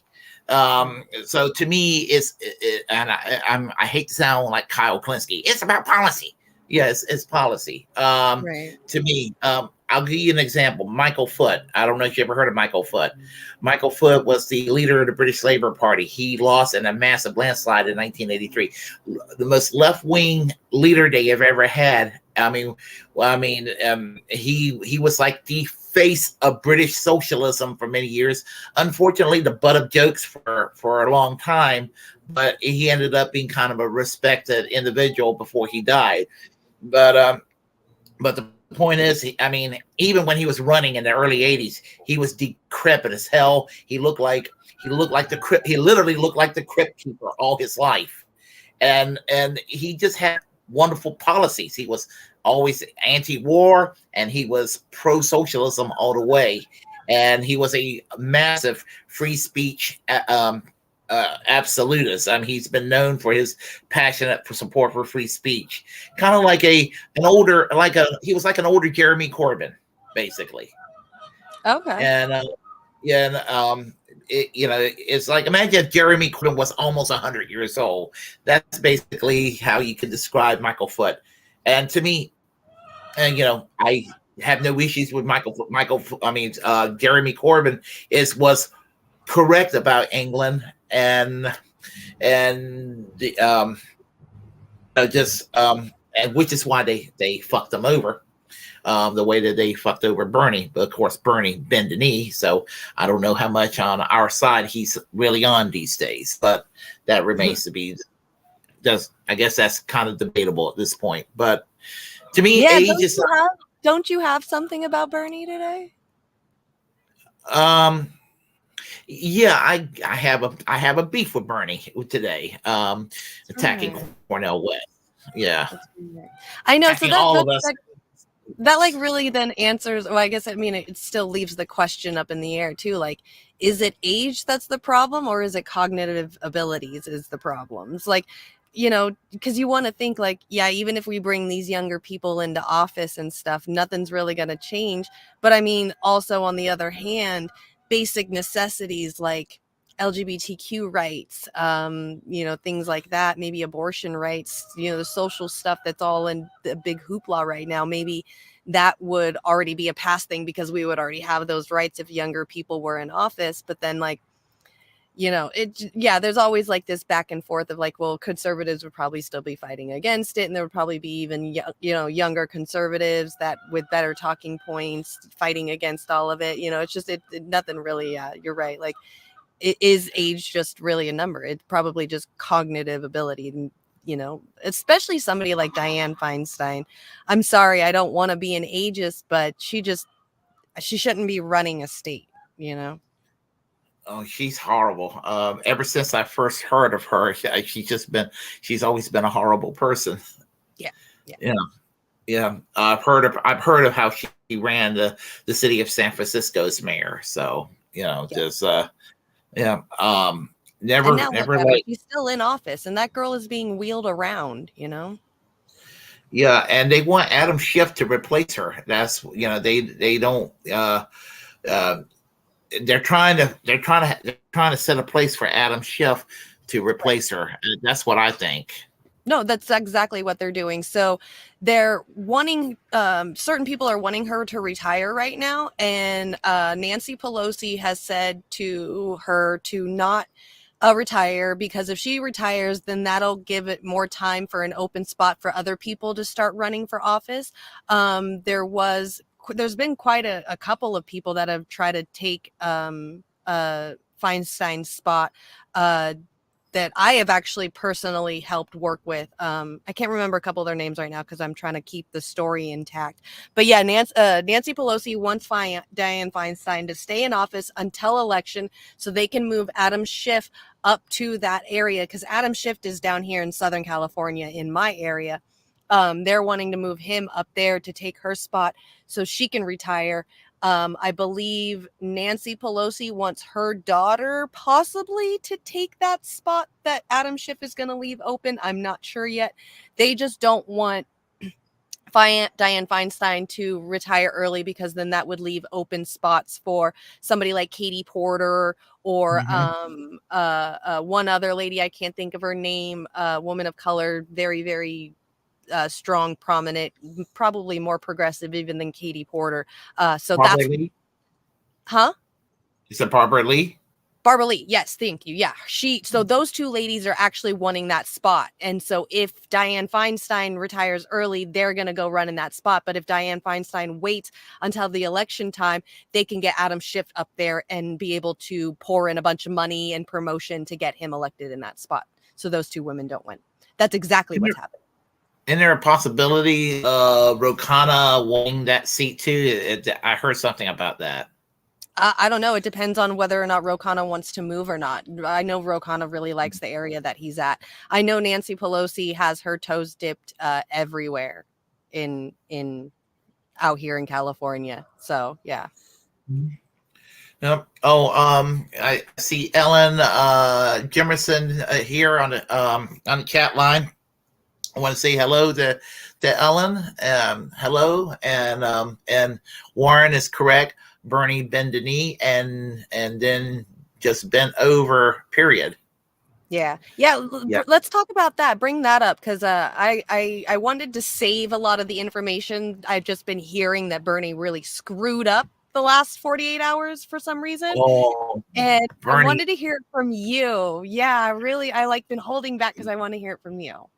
Yeah, because I mean, I never thought I'd be as resentful to at Bernie as I am right now. Right. Never thought the day would come. Right. Yeah. Okay. We'll get this thing set up. Okay. Everything's. Oh, now it shrinks up when it does that. I can't stand it when it does that. It'll shrink up, and then it will finally make. Okay, here we go. There we go. Let's just remind. Uh-oh. As I said, the ad blocker, that's the side effects of the ad blocker. And I'm waiting for my bonus check to get a new computer too, so that should help. That's right. All right. It buffers for a few seconds, and right there. Let's just remind ourselves, in light of what Bernie Sanders is now, in light of what AOC is doing, in light of the entire unified Democratic Party, and how they all march in lockstep behind Joe Biden and the Democratic establishment, this Bernie Sanders movement was supposed to be, in 2016, the way in which he described it. Here is a video from the 2016 debate between Bernie Sanders and Hillary Clinton. And just listen to a little bit of what Bernie said about the kind of movement that he was leading and what its objectives were. Well, I'll let you. Yeah. I am very glad, Anderson, that Secretary Clinton has discovered religion on this issue. But it's a little bit too late. Secretary Clinton supported virtually every one of these disastrous trade agreements written by corporate America. I voted to save the auto industry.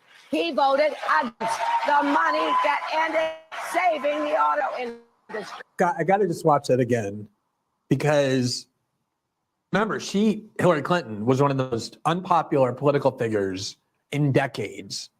And if you want to remember why, let's just listen to that again. I voted to the auto industry. He voted against the money that ended up saving the auto industry. I mean, who wouldn't want to hear that for 4 years straight? How is it possible that she lost not just the general election, but also Donald Trump, but also the presidential primary that she only ended up because the DNC cheated? That is a pretty big difference. Well, if you are talking about the Wall Street bailout, where some of your friends destroyed this economy, you know. Excuse me, I'm talking. Let him spawn. That's the Bernie I miss. I miss that Bernie so goddamn much. You tell yours. I will. Your story is for voting for every disastrous trade agreement and voting for corporate America. Did I vote against bailout? When billionaires on Wall Street destroyed this economy, they went to Congress. They said, oh, please, good boys, bail us out. You know what I said? I said, let the billionaires themselves bail out Wall Street. Shouldn't be the middle class of this. Okay. Wait a minute. Wait, can I finish? You'll have you. Why should the people believe that you aren't just using this crisis to score political points? I worked throughout my time as a young lawyer, as a person, an activist, certainly in Arkansas, then in the White House, to try to fix problems wherever I saw them. And this problem is one that is particularly outrageous and painful at the same time. So when I heard about it, I immediately sent people here to find out what was going on. It was almost unbelievable. We have this problem in other places. We don't say that it was actually caused by decisions made by public officials in positions of authority as was. What is absolutely incredible to me is that water rates have soared in Flint. You are paying 3 times more for poison water than I'm paying in Burlington, Vermont for clean water. First thing you do is you say people are not paying a water bill for poisoned water. I mean, that was the campaign. The campaign was, we don't have minor policy differences of the Democratic Party. What we have is a Democratic Party establishment that is fundamentally and radically corrupted, that cheats, that subverts a fair vote, that serves their large donor class, the same donor class that funds the Republican Party, and that is willing to destroy the middle class and vacuum out in order to keep doing trade deals that deindustrialize the United States and which destroy the middle class. That was Bernie Sanders' peak. The whole point was to dismantle the Democratic establishment because it was rotted at its core. I want to bring Sabby on in just a second to talk about what the Democratic Party and Bernie Sanders are now doing. But before we do, let's just look at one other video clip, just to remind ourselves of what these Democrats just a few years ago were pretending they were, what they pretended to believe.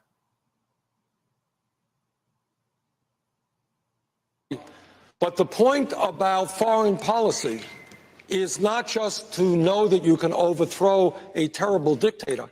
It's to understand what happens the day after. And in Libya, for example, the United States, Secretary Clinton, as Secretary of State, working with some other countries, did get rid of a terrible dictator named Gaddafi. But what happened is a political vacuum developed. ISIS came in and now occupies significant territory in Libya and is now prepared, unless we stop them, to have a terrorist foothold. But there's nothing new. This has gone on 50 or 60 years, where the United States has been involved in overthrowing governments. Mossadegh back in 1953. Nobody knows who Mossadegh was. Democratically elected prime minister of Iran. He was overthrown by British and American interest because he threatened oil interest of the British. And as a result of that, the Shah of Iran came in, terrible dictator. As a result of that, you had the Iranian Revolution, and that's where we are today. Unintended consequences. All right, so the Democratic Party is a party of corporatism. It is corrupt at its core. It goes around the world supporting wars and the overthrowing of governments that unleashes huge amounts of anti-American sentiment. That was the critique of Bernie Sanders. Aim straight. That is the Bernie Sanders I miss. I want that Bernie Sanders back. Where the hell did he go? Right. I know. I think that's what everybody in the audience is saying right now is what the hell happened to that Bernie? That was the Bernie I loved. That was, so good. And you know what? There was a previous Bernie that was even more radical than that Bernie. Yeah. He fell into the party lines. I mean, he fell for the propaganda of good versus evil, that the Republicans are evil. Even though he wasn't even a Democrat himself. Like, that's the crazy thing to me too. Like, he was never a Democrat. He only ran for as a Democrat because he knew he could get the numbers and win. That was it. He went back to being independent afterwards. Like, you're still toting the line for the Democrats because you fell into this pit of good versus evil again, like everybody else. He doesn't want to be the next Ralph Nader, and he's scared that he in the back of his mind, he's like, I caused Donald Trump to win the election. Hillary Clinton is right. I caused Donald Trump to win. No, you didn't, Bernie. Yep. She caused Donald Trump to win. Yeah. This is why we don't get idols. This is why we don't idolize certain people or anything like that. There's that always saying, like, never meet your hero and stuff. This is why, because you end up finding out that they change. They'll let you down every time. Yep. Every time. Yep. Yep. So what did he say about Cornell? The Democratic Party establishment. Now, just this week, Bernie Sanders presented himself as the chief unity enforcer of the Democratic Party, degrading himself to such an extent that, as you see here in Politico, he attacked his longtime friend and vocal supporter in 2016 and 2020, Cornel West, who's running as a Green Party candidate. We had him on our show. We intend to do so again. You heard from him directly because Cornel West crime is doing what Bernie Sanders claimed he wanted to do, which was to radically subvert the power of the Democratic Party establishment. And yet, instead of joining that cause, Bernie is now the chief defender of the Democratic Party, along with Alexandria Ocasio-Cortez. In many ways, they have become the most valuable instruments of the Democratic Party establishment. They once pretended to keep themselves to subverting and undermining because they lend what is left of their credibility as party dissidents to persuade others who followed them that somehow the way they can continue to serve what they perceive as this radical anti-establishment agenda is by remaining in servitude until the end of time to that very same Democratic Party establishment, now represented by Joe Biden. So to talk about what it means, and there's several other interesting components to this that I want to cover, we are delighted to have on our show. We've been trying to get her on our show for some time. She's a very busy woman, and it's difficult to do so. We're thrilled we were able to make it work. She's Sabrina Salvati, who's the host of the Savvy Sav podcast. She's also the co-host of the Revolutionary Blackout Network, which is familiar to our audience. We've had other hosts, including Nick Cruz, on our show many times. I believe Savvy was on our show in kind of the prelude rehearsal version of our show, but never actually on the show itself. So Savvy, we're so excited that we were able to make this work. Good evening to you, and thanks for joining us. Hi, Glenn. Thanks so much for having me on. Absolutely. So I am very excited to talk to you about this new role that Bernie Sanders has. Or you know what, maybe it's not a new role. I don't actually think it's a new role. I just think it's a clearer role, which is as the attack dog for the very Democratic Party establishment. Actually, that he long claimed to be devoted to subverting and undermining. And the way in which he did that this week was... I'm sorry. There's no Bernie part except for the attacks that Bernie Sanders had been doing against Cornel West is basically what it's about. To attack Cornel West, who's actually supported Bernie Sanders in 2016 and in 2020, and been a long time supporter for many years. He's just been a supporter for Bernie Sanders for I mean, they go back a long ways, and I mean, it's kind of hurts me to see him kind of do this to Cornel West, because it's kind of like, well, Cornel West, he didn't really have to say anything. I expect him to support Joe Biden. Joe Biden might be his good friend. He's not my good friend. Joe Biden, I will never vote for Joe Biden. Right. I did see Cornel West said something about like that Brother Bernie can we'll have to disagree on that, but he's allowed to say that. But he also, I think he admitted to Bernie sheep herding people into the Democratic Party as well. So I think Cornel understands what Bernie is doing, but he's just not mad at him like we are. I think we're all more just disappointed more in Bernie. I mean, that hammer and the nail, like that hammer just keeps pounding down on that nail of like disappointments in Bernie, just adding more and more and more bangs to it. So it sucks. Yeah, and here's the thing that about it. Like Glenn Greenwald said, that Bernie Sanders and AOC is a tool by the Democratic Party. That same Democratic Party still resents Bernie Sanders. They kind of still resents AOC, who turned out to even in some ways probably in some ways she's even more worthless in her performance as a member of Congress. She's turned into way more of a corporate Democrat than he has. I mean, he's still pretty good on the rhetoric and policies. I mean, she actually votes for horrible, but she'll make a speech about how terrible a bill is and then turn around and vote for the bill anyway. It's really frustrating. And then puts a little show. Like, for example, when she did that speech about what they did to her and Ilhan Omar, taking their committee's assignments away from them and all of that, and she did her little speech where she's jumping up and down and talking about referring to Marjorie Taylor Greene regarding Jewish space lasers, all of that. And then takes her little notepad and smack it on the podium. I'm like, great actress. She is quite a performer. She is quite a performer. Getting arrested at the pro-choice rally, and she wasn't even handcuffed.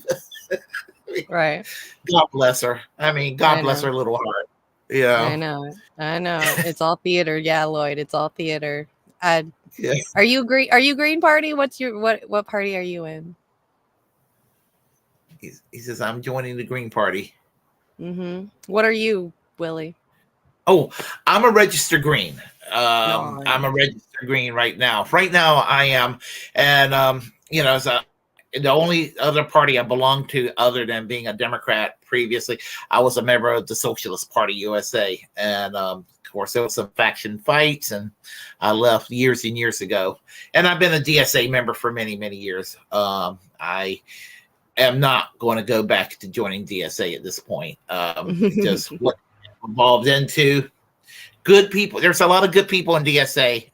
I'm tell people don't hate membership. Just look what happened to it's the leadership. They need new leadership. And but the rank and file, the members are still good people for the most part. Yeah. But I don't know what I am. I think I might still be Democrat just because I want to infiltrate one day. And to be able to infiltrate, you have to have like years in being a Democrat. So I think I haven't switched yet. But I don't know. I don't know what I am anymore. I remember when I was in the College Democrats, when I was at ECU, and I remember how unwelcome my suggestions and ideas come and everything. They were, and I remember one person telling me, we're new Democrats. We're not the Democratic Party of Franklin Roosevelt anymore. We are the Democratic Party of Bill Clinton. You need to get used to it. And I'm like, well, I don't want to get used to that. And that was back in the 1990s. I walked out of the meeting. So, and I never came back. Yeah. Back in 2020, I tried to I went to conventions and I was trying to be a super delegate for Bernie to get him to win for California. And I did all like the classes and I went to the meetings to become a delegate and all that stuff. And then I got asked the question of how long I was a Democrat. And I was like, well, I exited in 2016 and I just started becoming a Democrat again like 2 months ago. And they're like, oh, you have to have 2 years to be as a Democrat to be even just a delegate. So I was like, all right, well then I guess if I, want the change that I want again and I have to infiltrate, at least I'll have the years behind to where I can get involved in that and infiltrate in my own way. So. Well, I'll tell you a funny little story. It's Bernie related about being a Democrat. I was a Green Party member to the year 2020, registered Green. And I was like, okay, I want to vote for Bernie. And what I'm going to do is I'm going to register as a Democrat, not unaffiliated, even though unaffiliated can vote in primaries. I'm going to go and make myself feel dirty. I'm going to register as a Democrat so I can go and vote for Bernie in the primary. So I did. I waited. It was like March 3rd, I believe was the primary day, 2 days before my birthday. I went in there and I went and voted for Bernie. And since I voted for Bernie, as soon as I left the voting booth, I drove to the Johnson County Board of Elections and I went there. I filled out the paper and I re-registered back to Green. I just did not want to be a Democrat any longer than I had to be. Yeah, so, I know. It sucks. Yeah. So that so I was a Democrat for about a month and a half. I was registered Democrat because I figured that they were going to try some shenanigans to, and of course, we all saw the great rigging of 2020 as repeated from 2016 in a different way, but it was rigging just the same. Yep. It was. There's never any not rigging. And I'm glad he's not running again in 2024. I just could not deal with the mental anguish. Same. All right. You ready for the next one? I don't know why it just automatically adds it to the screen like that. And I hear it echo on my end. And to everybody, Cornell West 2024. There you go. Yeah. Why do I hear echo on my end? Maybe I can just ignore it. Do you hear an echo? No echo on my end. Okay, then maybe it's just me. I'll just take my shit out so I don't have to hear myself. Okay, so next one we've got like 20 more minutes before the show ends, and I want us to at least get our last ones out.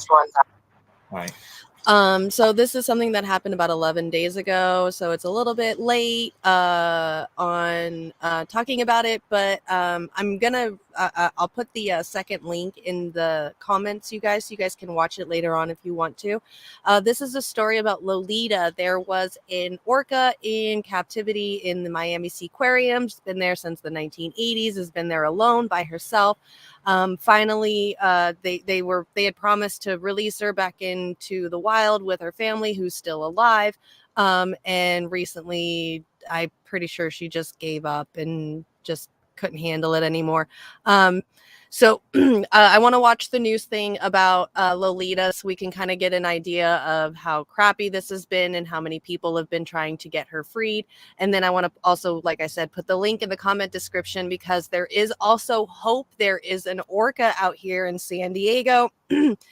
Her name is Corky. Her family is being watched by marine biologists through their treks going north to south. Every year she has a brother and sister and a mother who's still out free.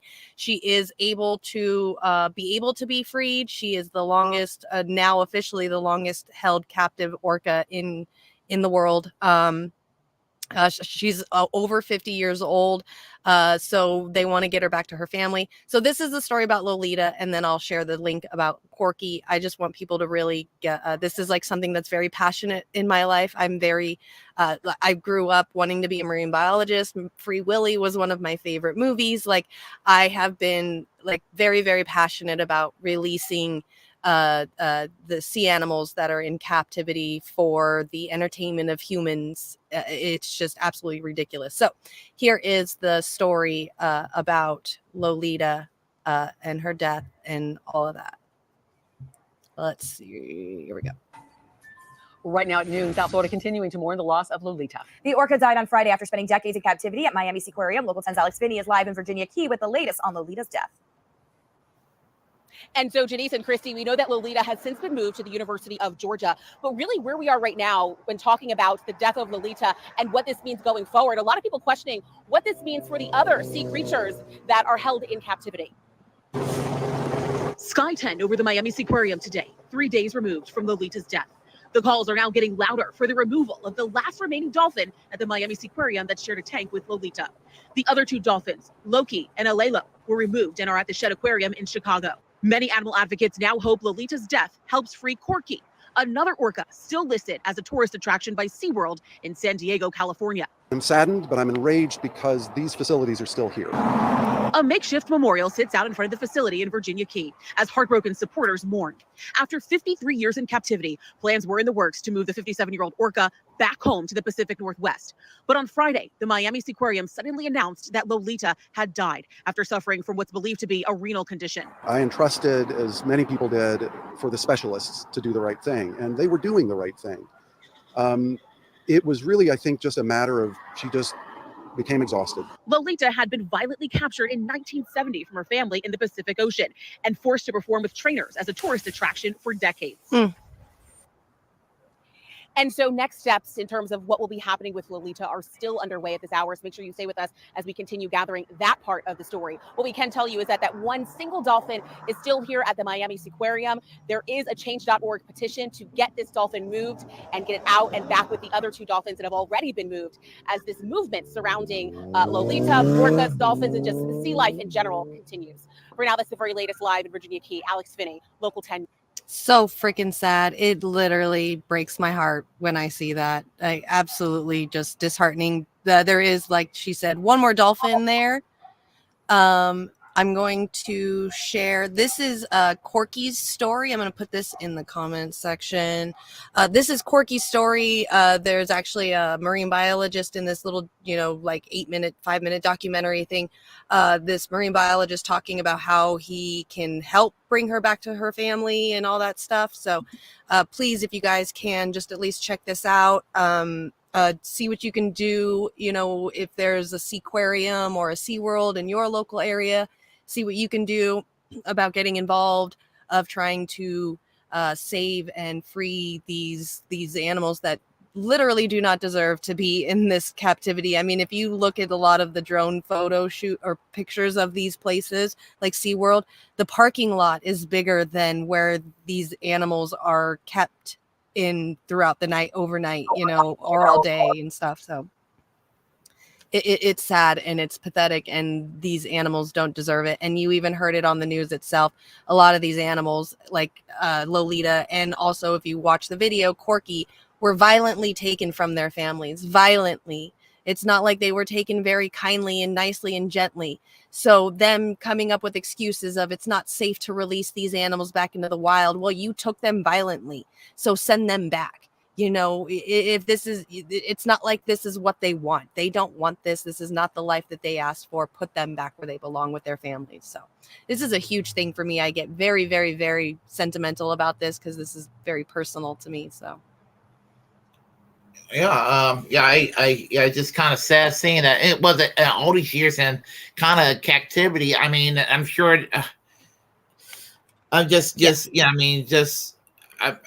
imagine what it's like to be in captivity, not even being in this natural environment all these years, Well, Lolita herself has been there alone since the 80s because she had a tank mate, and the tank mate wasn't taking living in the tank very well, to the point where he would bang his head on glass, and I guess he broke glass and got a little cut on his nose, and it got infected, and he still wasn't taking the tank very well, and he ended up passing away. And that's why Lolita has been there alone for so long, is because her tank mate actually had a mental breakdown and couldn't handle it to the point where he ended up dying in the tank in the 80s. So it's not like these animals are taking things very well. They don't belong there. They belong out in the open, in the wild, where they're able to migrate thousands of miles, you know, not in this little fucking pool that's smaller than the parking lot. That's nuts to me. Like, you're telling me people's cars, where they're going to park their cars, is bigger than where these whales live? It's so sad.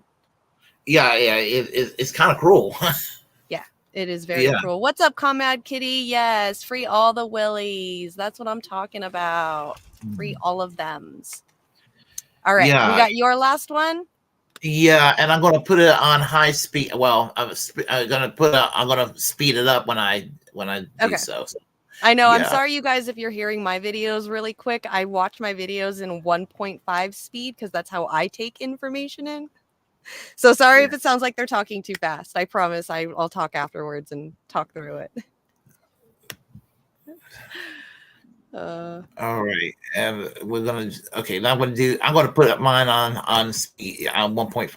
Actually, I do mine on 1.25, and normally I do mine on 2.5. Yeah. Jesus Christ. Okay, I'm gonna play it. You're absolutely out of hand. Team Asteroid, that's what I'm talking about. Yes, Max Blumenthal. Now the reason why Max, welcome back. Well, thanks for having me with that. We're back, and we're going to talk about this because you were doing a fundraiser through GoFundMe, and it was to hire 3 new employees over at Gray Zone, 3 new reporters that are doing great work. And your goal was $125,000. You raised $90,809. And tell me what happened.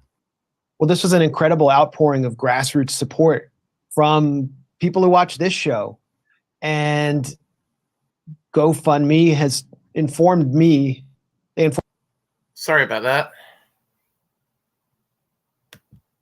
Like 9 days ago, that due to some external concerns, they have frozen the funds.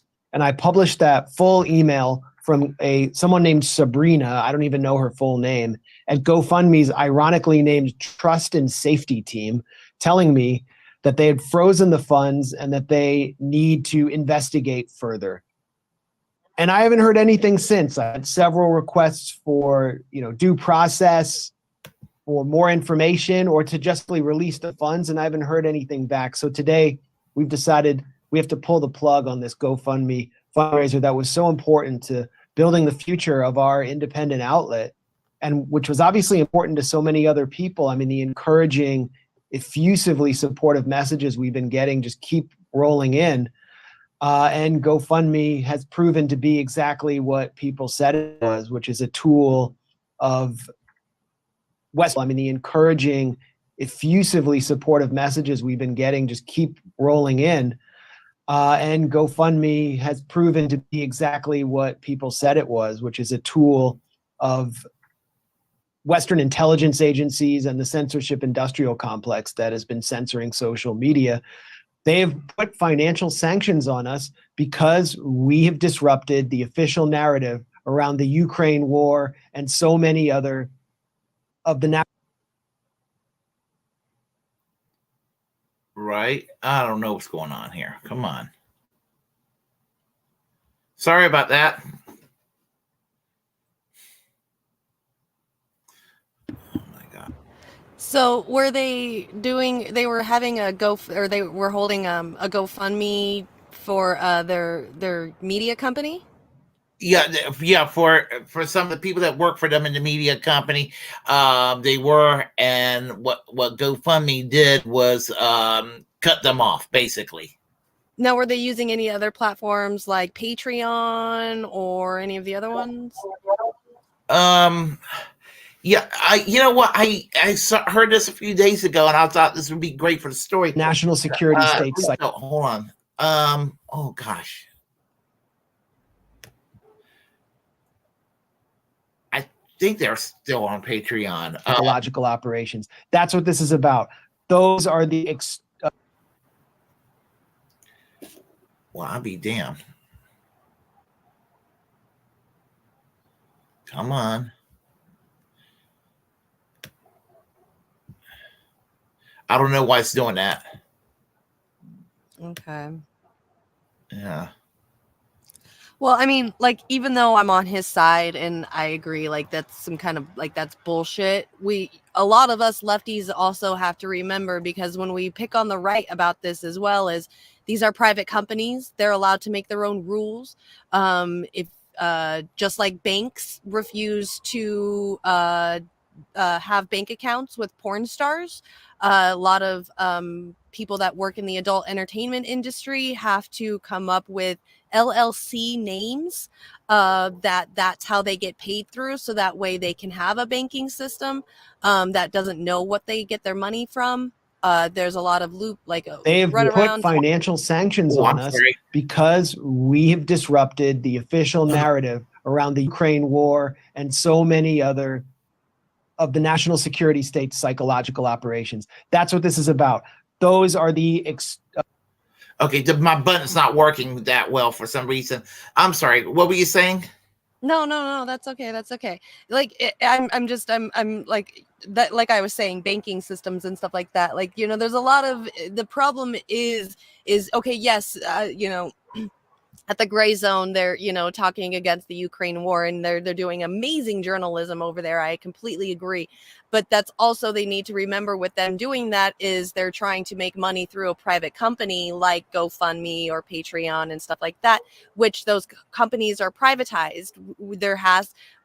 We as lefties have to figure out ways to be able to get funding mechanisms that isn't going to take away from what we're all talking about. It's literally in every department that you can think of. Like I just said, in the porn industry, they can't even get bank accounts until they get fake LLCs, with a completely different name, so that way the banking system will never know. Like, that's because banking systems are privatized and they have their own rules, and they don't want to have to deal with that kind of stuff. So like it's either we figure out a way to change it and do it a way that benefits us, or we just have to deal with what we have to deal with. Because when the Republicans go around and say, well, they took away, they canceled my GoFundMe because, I'm raising money, for, I don't know, for the Trump stuff or whatever it is that they're doing. Like, well, we're like, well, it's a private company. You got to learn not to, that's your fault. It's a private company. We do that to Republicans. Like, why aren't we doing the same thing to like everybody else, even people on our own side? Like,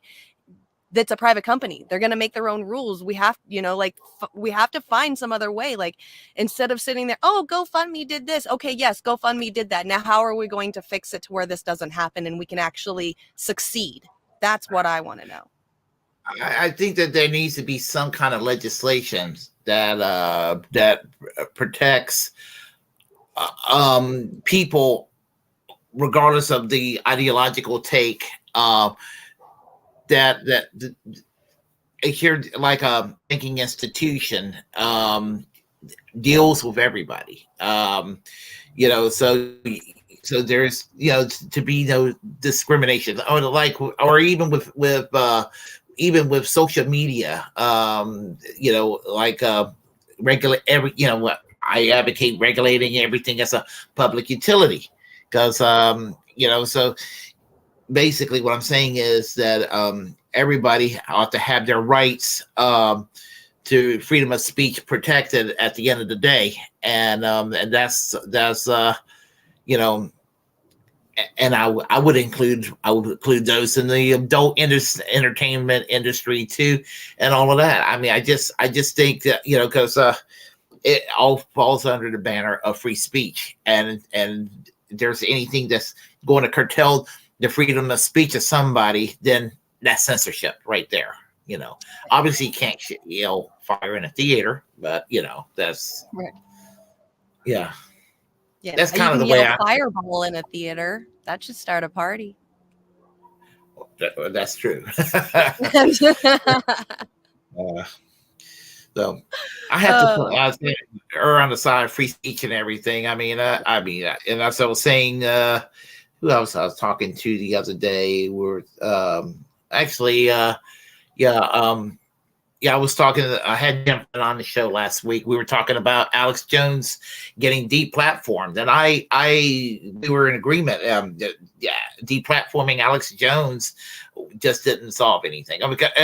But we're talking about the GoFundMe. That's a different issue.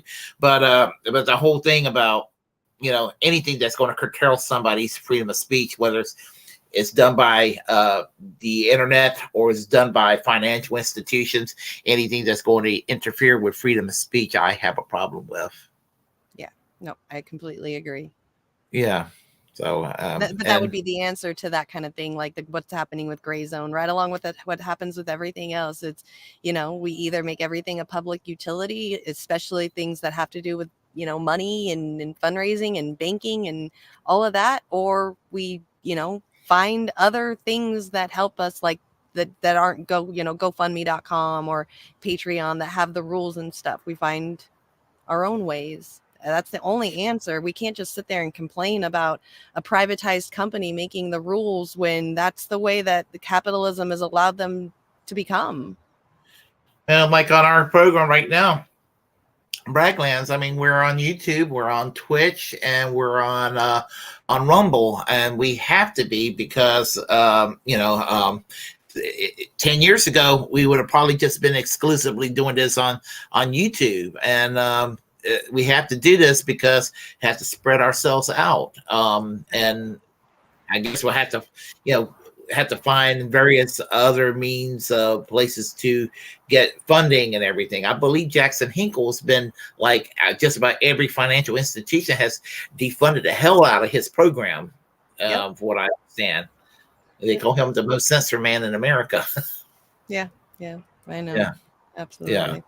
I know. Yeah, I don't watch the show. And I don't even watch his show either. But he's actually doing a little bit of good work at about Gabon lately. The country in Africa that's dealing with the military coup. One of them. His overall program's okay. I just when he gets into the socially conservative mindset, which I kind of think is a grift, I don't that part. I that's why I stopped watching it. Yeah. I can't get past like knowing that he's like an Orange County surfer boy.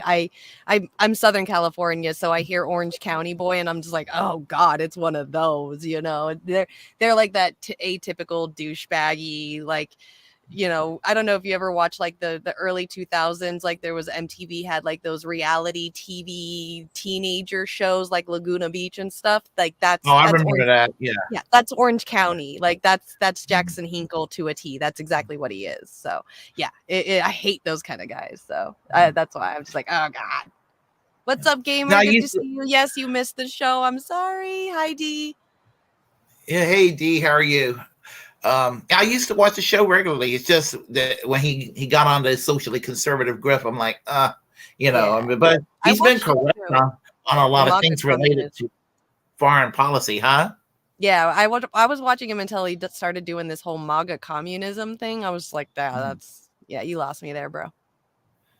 Yeah, I understand what they're doing, what they're trying to achieve. I just kind of disagree if that's effective, but it's not my thing, No. Yeah. All right, but we are 2 minutes past time, so you want to do the outro? You want to say goodbye? Oh well, I think it's our show, so I think we should both kind of tell everybody au revoir in our own way. Okay. Well, thank you all for coming. I was stoked. I had a lot of fun today, and this was really cool. I loved the hard-hitting topics, and then a little bit of like the breaks with a couple of mine. Like, I think this was really cool, and I hope everybody in the audience really enjoyed it. I mean, we had a great audience today. Like, I love all of you guys that are here. It's so cool. Yeah, and everyone, I'm sorry for the tech glitch on my side. I got a ad blocker, and my computer's a little older, so I'm getting a new computer fairly soon. So there is that. So and I hope each and every one of you will come on back here each week. And we're on. We got the Braggland channel here set up, but we're also on Twitch, and we're also on our own platforms that we've been on already. So, you have you have options. You have many options to watch us on, and we have a Braggland Twitter channel. So just look us up on at Braggland TV on Twitter. So I hope to see y'all again next week, and we will just I guess any words, Jimmy? No, stay high, everybody. It's the only thing that keeps us sane. I'm all for that. It's Nikki. He's here. She says, "Sorry, I missed it. Love you guys. Sorry, I was busy today." Nikki, are you still? Are you back in? Are you still here? All right, still here, because she came back here. Wait, Nikki's back in America? She for a moment, yes. Okay, I gotta go watch Nikki again. I miss you, girl. I love you. He's in the USA. Oh, hey, Nikki, what's up? Yeah, she's in the USA. She's here. Yes, but was in DC. Oh, she's on the East Coast. Fucking traitor. Yeah. Come back to the West Coast, baby. We want you. There you go. And I guess an announcement tomorrow night, of course. Don't miss the secret show with Warren and Jimmy. Thank you. I never miss the show. Yep, I never miss it. So I'm always there, and I hope y'all will be there for. Yeah, you know what? I need to add that to the in the description box each week to again add the secret show. So I'm going to start doing that from now on. Okay, cool. Thank you. Yeah, absolutely. We got this show is going to be promoted on the secret show tomorrow too. So I'm excited to show off those new things too. Warren always adds some really cool graphic things onto his show all the time because he's got OBS and he knows how to use it. So it's awesome. So we're getting our show here promoted over there as well. So definitely we'll have to hook him up and get that paid back too. Exactly. Yeah. Absolutely. Everyone, I got to eat and I got to go to work. Yes. So I guess subscribe to our platforms, like, share, comment and spread the word about us. And again, I'm gonna, like I say on my show, I encourage each and every one of you to create your own platform and utilize it because we're the muckrakers of our time. And I say this as a free speech absolutist. Amen. Okay. A secular amen to that, you guys. Have a good day and peace out.